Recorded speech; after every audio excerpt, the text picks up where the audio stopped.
Marhaban everyone, and this is Alpha here with more of the Kite Runner from Khaled Hosseini, and we're here already with chapter 10. So chapter 9 is Amir finally got what he wanted, or at least he thought would solve his problems and get rid of all his guilt, leading to Baba crying, and that's basically it. Although yeah, Baba got really touchy, and yeah, it's not normal to see him, being emotional and emotional, blah blah blah. Okay, let's just get on with it. With March 1991, chapter 10. A young woman sat across from us. She was dressed in an olive green dress with a black shawl wrapped tightly around her face against the night chill. She burst into prayer every time the truck jerked or stumbled into a pothole. Her bismillahs peaking with each of the truck's shudders and jolts. Her husband, a burly man in baggy pants and sky blue turban, cradled an infant in one arm and thumbed prayer beads with his free hand. His lips moved in silent prayer. There were others, in all about a dozen, including Baba and me, sitting with our suitcases between our legs, cramped with these strangers in the tarpaulin-covered cab of an old Russian truck. My innards had been roiling since we'd left Kabul just after 2 in the morning. Baba never said so, but I knew he saw my car sickness as yet another of my array of weaknesses. I saw it on his embarrassed face the couple of times my stomach had clenched so badly I had mowed. When the burly guy with the beads, the praying woman husbands, asked if I was going to get sick, I said I might. Baba looked away. The man lifted his corner of the tarpaulin cover and rapped on the driver's windows. Asked him to stop, but the driver, Karim, a scrawny, dark-skinned man with hawk bone features and a pencil-thin mustache, shook his head. "We are too close to Kabul," he shot back. "Tell him to have a strong stomach." Baba grumbled something under his breath. I wanted to tell him I was sorry, but suddenly I was salivating, the back of my throat tasting bile. I turned around, lifted the tarpaulin, and threw up over the side of the moving truck. Behind me, Baba was apologizing to the other passengers, as if car sickness was a crime. As if you weren't supposed to get sick when you were 18. I threw up 2 more times before Karim agreed to stop.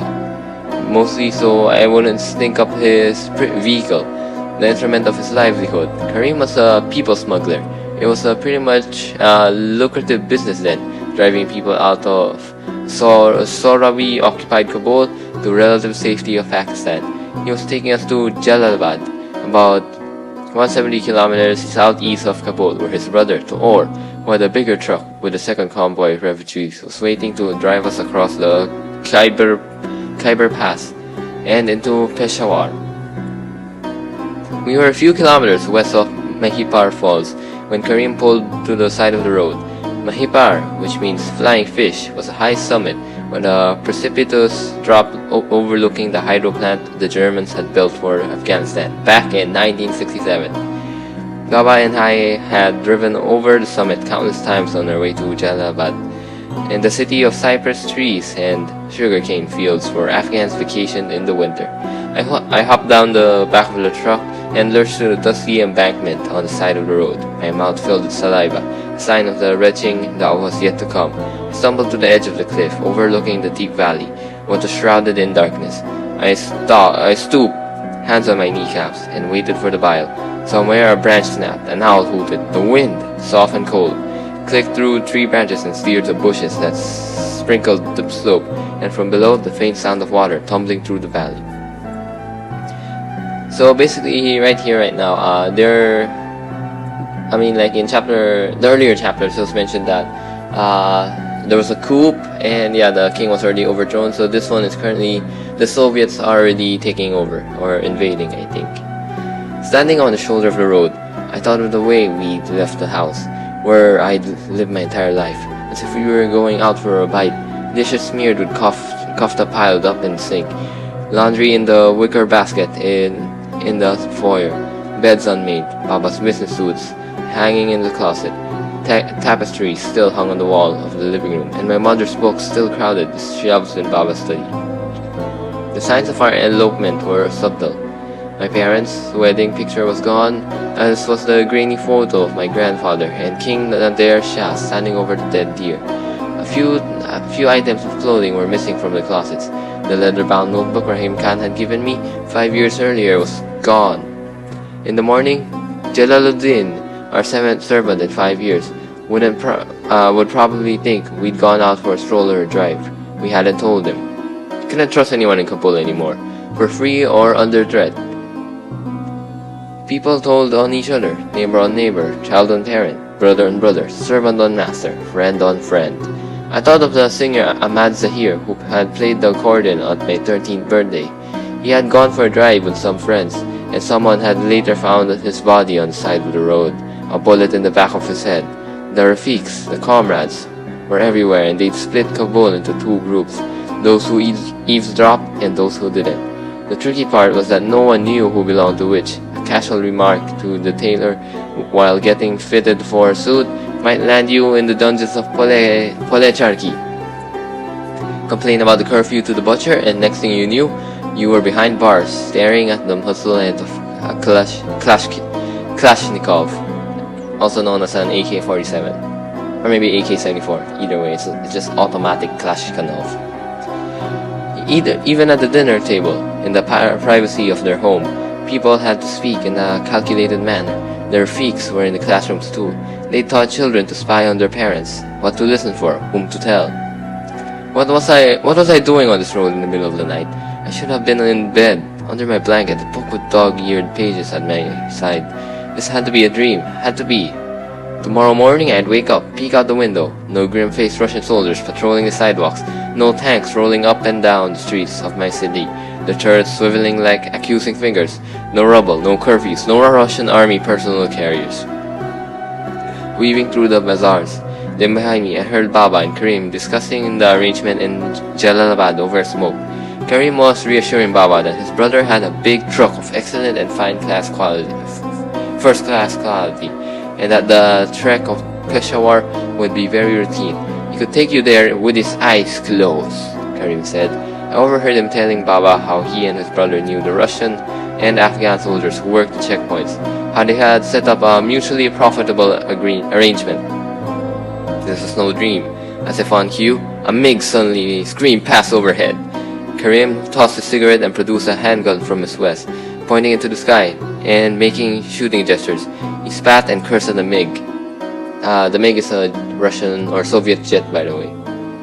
I wondered where Hassan was. Then the inevitable. I vomited on a tangle of weeds, my retching and groaning drowned in the deafening roar of the MiG. We pulled up to the checkpoint at Mahifar. 20 minutes later, our driver let the truck idle and hopped down to greet the approaching voices. Feet squashed gravel.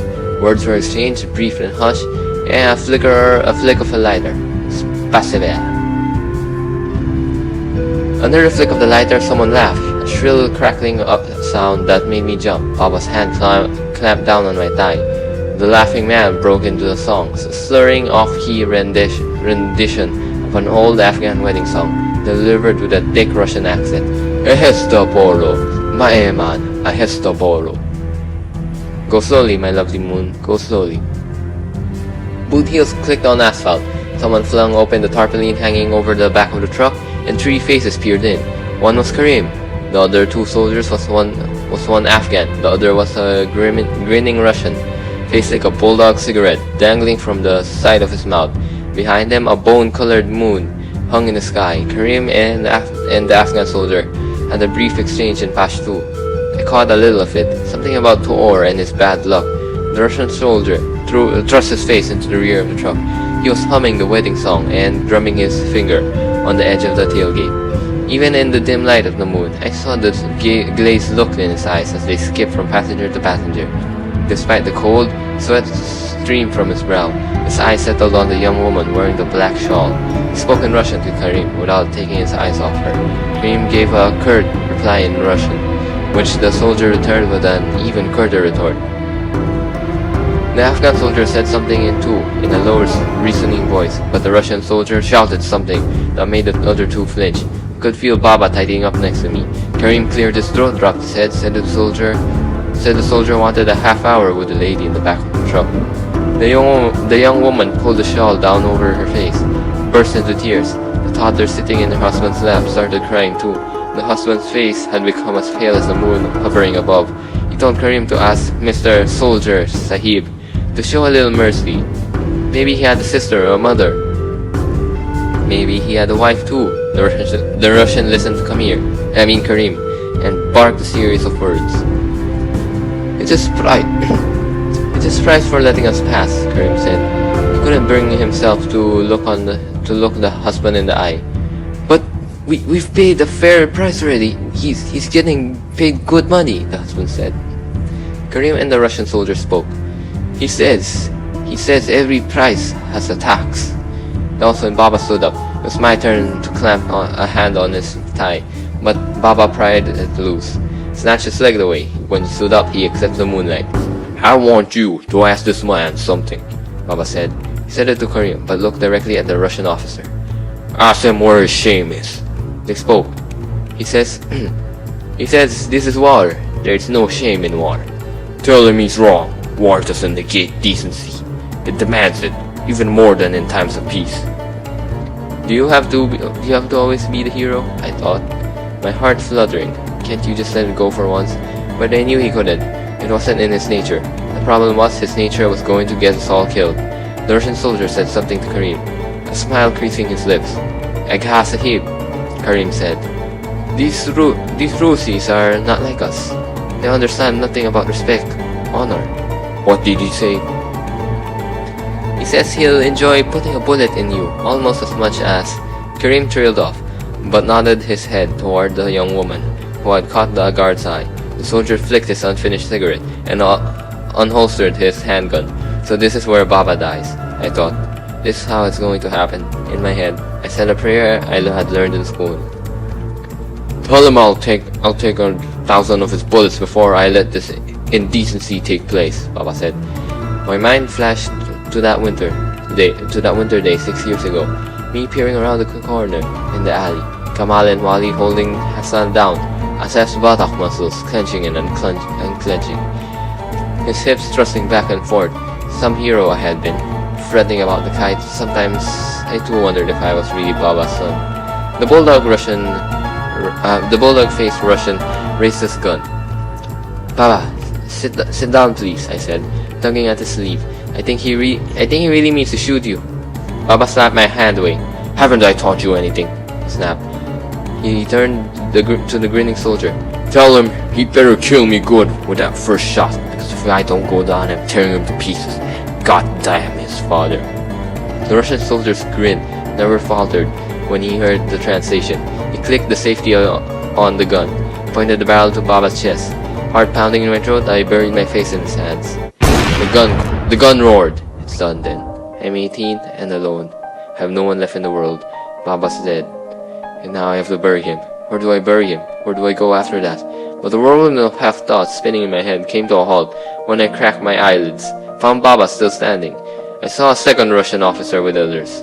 It was from the muzzle of his upturned gun that smoke swirled. The soldier who had meant to shoot Baba had already holstered his weapon. He was shuffling his feet. I had never felt more like crying and laughing at the same time. The second Russian officer, gray-haired and heavy-set, spoke to us in broken Farsi. He apologized for his comrade's behavior. Russia sends them here to fight, he said. But they are just boys, and when they come here, they find the pleasure of drug. He gave the younger officer the rueful look of a father, exasperated with his misbehaving son. This one is attached to drug now. He tries to stop you. He waved us off. Moments later, we were pulling away. I heard a laugh, and then the first soldier's voice, slurry and off-key, singing the old wedding song. We rode in silence for about 15 minutes before the young woman's husband suddenly stood and did something I'd seen many others do before him. He kissed Baba's hand. Door's bad luck. Hadn't I overheard that in a snippet of conversation back at Mahipar? We rolled into Jalalabad about an hour before sunrise. Karim ushered us quickly from the truck into a one-story house at the intersection of two dirt roads, lined with flat one-story homes, acacia trees, and closed shops. I pulled the collar of my coat against the chill as we hurried into the house. dragging our belongings. For some reason, I remember smelling radishes. Okay.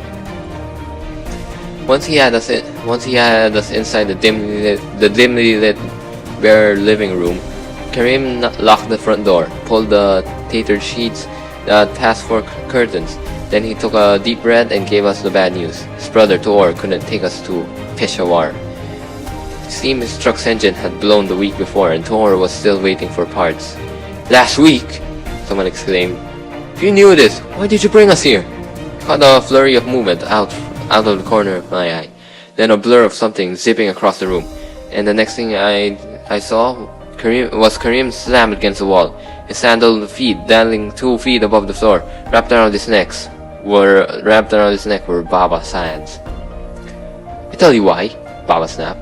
"Because he got paid for his leg of the trip. That's all he cared about." Karim was making guttural choking sounds. Spittle dripped from the corner of his mouth. "Put him down, Agha, you're killing him," one of the passengers said. "It's what I intend to do," Baba said. What none of the others in the room knew was that Baba wasn't joking. Karim was turning red and kicking his legs. Baba kept choking him until the young mother, the one the Russian officer had fancied, begged him to stop. Karim collapsed on the floor and rolled around fighting for air when Baba finally let go. The room fell silent. Less than 2 hours ago, Baba had volunteered to take a bullet for the honor of a woman he didn't even know. Now he'd almost choke a man to death.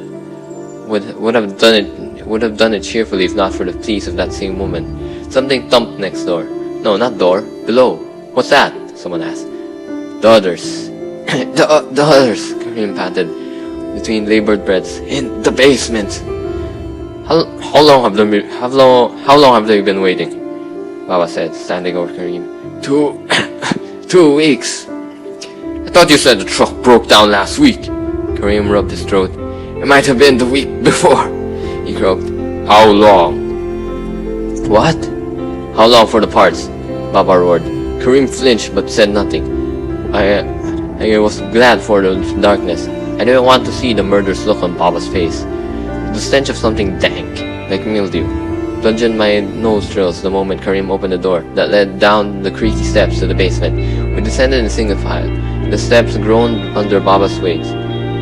Standing in the cold basement, I felt watched by eyes blinking in the dark. I saw shapes huddled around in the room, their silhouettes thrown on the walls by the dim light of a pair of kerosene lamps. A low murmur buzzed through the basement. Beneath it, the sound of water drops trickling somewhere, and something else, a scratching sound. Baba sighed behind me and dropped the bags. Karim told us it should be a matter of a couple of short days before the truck was fixed. Then we'd be on our way to Peshawar, onto freedom, onto safety. The basement was our home for the next week, and by the third night, I discovered the source of the scratching sounds. Rats. Once my eyes adjusted to dark, I counted about 30 refugees in that basement. We sat shoulder to shoulder along the walls, ate crackers, bread with dates, apples. That first night, all the men prayed together. One of the refugees asked Baba why he wasn't joining them. "God is going to save us all. Why don't you pray to him?" Baba snorted a pinch of his snuff, stretched his legs. What will save us is 8 cylinders and a good carburetor. That silenced the rest of them for good about the matter of God. It was later that first night when I discovered that 2 of the people hiding with us were Kamal and his father.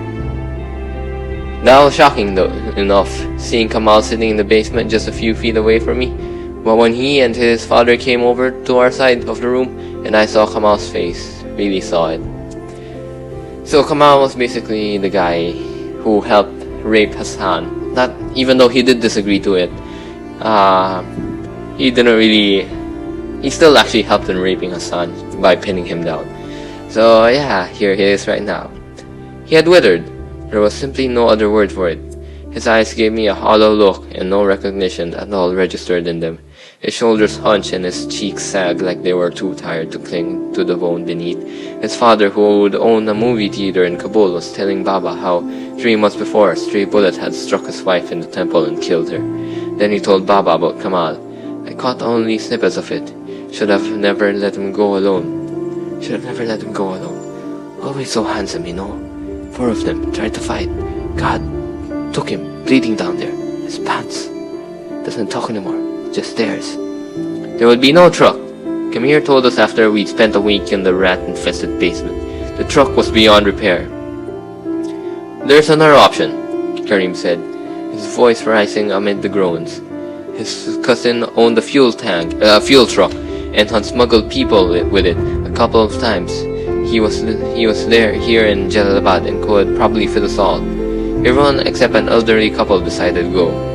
We left that night, Papa and I, Kamal and his father, the others, Karim and his cousin, a square-faced balding man named Aziz, helped us get into the fuel tank. One by one, we mounted the idling truck's rear end deck, climbed the rear access ladder, and slid down into the tank.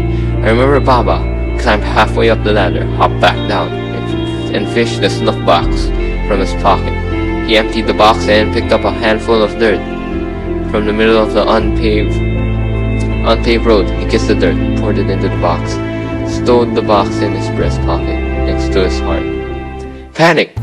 You open your mouth, open it so wide your jaws creak. You order your lungs to draw air, now you need air. Oh, well, 5%. Oh well. Wait, how many more pages? Okay, we'll just finish this up quick. Now you need air. Need it now, but your airways ignore you. They collapse, tighten, squeeze, and suddenly you're breathing through a drinking straw. Your mouth closes and your lips purse, and all you can manage is a strangled croak. Your hands wriggle and shake. Somewhere a dam has cracked open, and then the flood of cold sweat spills, drenches your body. You want to scream? You would if you could, but you have to breathe to scream. Panic. The basement had been dark. The fuel tank was pitch black. I looked right, left, up and down, waved my hands before my eyes, didn't see so much as a hint of movement. I blinked again. Nothing at all. The air wasn't right. It was too thick, almost solid. Air wasn't supposed to be solid. I wanted to reach out with my hands, crush the air into little pieces, stuff them into my windpipe, and the stench of gasoline. My eyes stung from the fumes, like someone had peeled my lids back and rubbed a lemon on them. My nose caught fire with each breath. You could die in a place like this, I thought. A stream was coming. And then a small miracle. Baba tugged my sleeve and something glowed green in the dark. Light! Baba's wristwatch! I kept my eyes glued to those fluorescent green hands. I was so afraid I'd lose them I didn't dare blink. Slowly I became aware of my surroundings. I heard groans and muttered prayers. I heard a baby cry. Its mother's muted soothing. Someone else cursed in the Sorawi. The truck bounced side to side, up and down, heads banged against metal. Think of something good, Papa said to Mayor. Something happy. Something good, something happy. I let my mind wander. I let it come. Friday afternoon in Pangham, an open field of grass speckled with mulberry trees in blossom. Hassan and I stand ankle deep in untamed grass. I am tugging on the line, the spool spinning in Hassan's callous hands. Our eyes turned up to the kite in the sky. Not a word passes between us, not because we have nothing to say, but because we don't have to say anything. That's how it is between people who are each other's first memories. People who have fed from the same breast. A breeze steers the grass, and Hassan lets the spool roll. The kite spins, dips, steadies. Our twin shadows dance on the rippling grass. From somewhere over the low brick wall at the other end of the field, we hear chatter and laughter, and the chirping of a water fountain, and music, something old and familiar. I think it's Yamola on rubber strings. Someone calls our names over the wall, says it's time for tea and cake. I don't remember what month that was, or what year even. I only knew the memory lived in me, a perfectly encapsulated morsel of a good past, a brushstroke of color on the grey, barren canvas that our lives had become. The rest of that ride is scattered bits and pieces of memory that come and go, most of it sounds and smells. MiGs roaring past overhead, staccatos of gunfire, a donkey braying nearby, the jingling of bells and mewling of sheep, gravel crushed under the truck's tires, a baby wailing in the dark, the stench of gasoline, vomit and shit. What I remember next is the blinding light of early morning as I climbed out of the fuel tank. I remember turning my face to the sky, squinting, breathing like the world was running out of air. I lay on the side of the dirt road next to a rocky trench. I looked up to the grey morning sky, thankful for air, thankful for light, thankful to be alive. We're in Pakistan, Amir, Baba said. He was standing over me. Karim says he will call for a bus to take us to Peshawar. I rolled onto my chest, still lying on the cool dirt, and saw our suitcases either side of Baba's feet. Through the upside-down V between his legs, I saw the truck idling on the side of the road, the refugees climbing down the rear ladder. Beyond that, the dirt unrolled through the fields and were like leaden sheets under the gray sky, and disappeared behind the line of bowl-shaped hills. Along the way, it passed a small village, strung out atop a sun-baked slope. My eyes returned to our suitcases. They made me sad for Baba. After everything he'd built, planned, fought for, fretted over, dreamed of, this was the summation of his life: one disappointing son and 2 suitcases. Someone was screaming, no, not screaming, wailing. Saw the passengers huddle in a circle, heard their urgent voices. Someone said the words, fumes, fumes. Someone else said it too. The wail turned into a throat-ripping screech. Baba and I hurried through the pack of onlookers and rushed our way through them. Kamal's father was sitting cross-legged in the center of the circle, rocking back and forth, kissing his son's ashen face. He won't breathe! He won't he won't breathe!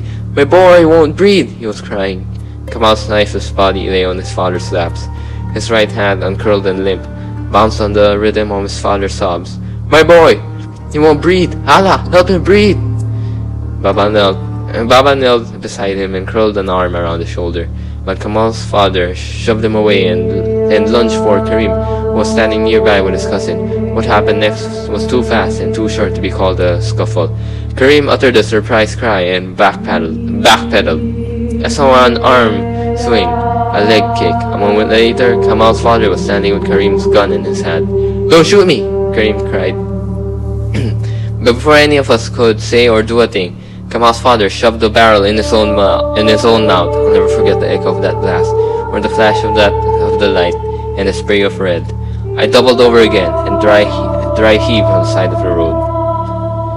And that does it for chapter 10. And yeah, so basically, we still got 5%. So yeah, Amir is now 18. It's been 6 years since they kicked since they kicked Hassan and Ali out of the house. And so far, there's chaos right now since the Soviets are taking over and they're abusing the people. And also, while they were there, Baba almost took a bullet for a woman who was going to be abused by this Russian soldier. Luckily, there was this other Russian soldier who was more respectable, respectable in a way, and stopped this from happening. Then they got to the house. They had arguments, like the truck wasn't coming, and they also met Kamal, one of the people who raped Hassan. So then they also learned that Kamal himself was raped very recently. I think it was 3 months, and yeah, that was determined by the line blood in his pants, like Hassan. And yeah, not sure, it doesn't specify who raped him though, but yeah, he doesn't have to suffer anymore. He died in the fuel tanker, and then his father, Kamal's father, also killed himself, rushed for Kamir's gun, took it, blew his brains out. And yeah, so yes, very, very disturbing ending to put this one in. And yeah, this is for chapter 10, and we'll get on to chapter 11 for the next one. And yes, chapter 11, there's a huge jump. They're already in America, even though here they're just in Pakistan. So yeah, I'll see all you guys in that next one. Bye.